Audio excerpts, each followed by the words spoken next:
The popular true crime series Bloodline Detectives is entering its 4th season.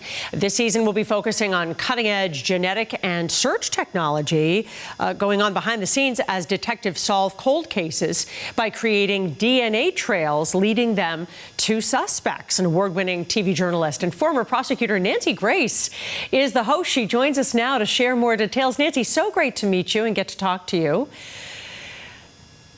Likewise, Paula, thank you for inviting me. Yeah, it's so fascinating because we have a local DA here who has really been solving a tremendous number of cold cases in our area using all of this DNA technology because of the massive amount of information in databases. So this is really a fascinating new area of expertise. So in this 4th season of Bloodline Detectives, I know it's available to stream for free. You've just begun shooting. What is it that people will be fascinated by in this 4th season? Well, I've got to tell you, Paula, it's amazing, even to me. And I lost count of how many jury trials, all violent felonies, that I prosecuted. No way to figure out how many I investigated that didn't end up at trial, that took a guilty plea. I am amazed at what I am learning every season in Bloodline Detectives. It's called Bloodline Detectives because these are cases that have gone cold 10, 20, 50, 80 years later. They're getting solved by DNA technology, cutting-edge DNA technology, very often genetic genealogy DNA results. So it's amazing to me how the cops on the scene 50 years ago saved an article of clothing or some type of swab off the body or a fingernail.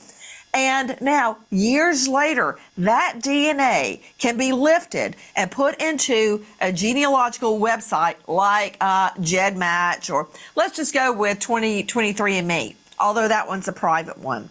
And they can get, say, your great-great-grandpa's DNA, then trace it down and find the perp today, in today time, and give those families answers. Bloodline, in other words, DNA technology. Wow. I mean, it really is extraordinary. And do you think it just resonates with the audience? Obviously, people love to get immersed in true crime stories. I think people hate the injustice of it all when they think about someone getting away with a crime, especially decades ago.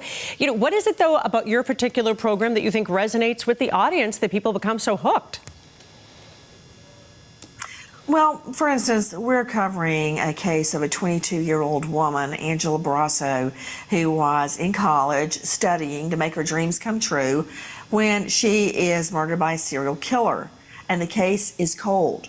Finally, years and years later, it's cracked by Bloodline Detectives. But just to take Angela Brasso, for example, you know, you put all your hopes and dreams, your effort, your time, your money into your child. You get them to college so they can pursue their dreams. And then their life is cut short by a killer, and then you don't get answers.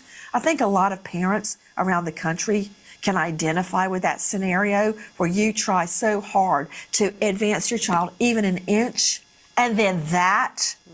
These stories are not just stories, they are real cases with real victims and real families wanting answers. And I think innately, inherently, we want justice. We want the right thing to happen. We want the bad guy put away. Yeah. And I think that's why people are interested in true crime. You're right. And how can we watch the new season of Bloodline Detectives? Well, it's on all of the local stations. You just check the affiliates online, Bloodline Detectives in your area, and is streaming for free online. That's great. Well, so we do have to ask you many different ways, and we're about to tape episode 100. That's amazing. And we do have to ask you because in this area, the Karen Reed murder trial has really fascinated the imagination of people in the Boston area and around the country. Do you have a take on this case so far and the drama that surrounds it? There's a lot of drama. We've seen one of the detectives, a lieutenant, on the stand getting grilled over inappropriate texts he sent after he had gone through the defendant Karen Reed's phone. making jokes, okay, that were highly inappropriate. That's unfortunate. But does that mean she is innocent? No, it doesn't. So we need to get back on track, get the bus out of the weeds and back in the middle of the road and drive it to a true verdict.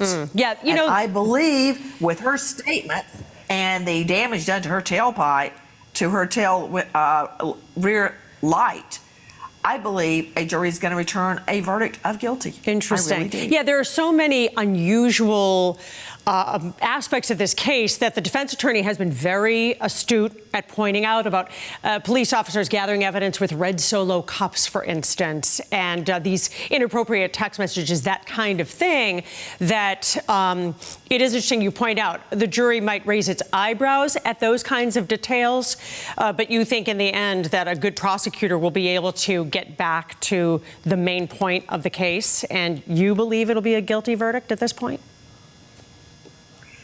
Yes, I do. The defense is managing to poke holes in a lot of the state's evidence, but they're tangential. They're not on guilt or innocence. Yes, go out there and give Lieutenant Proctor a good spanking.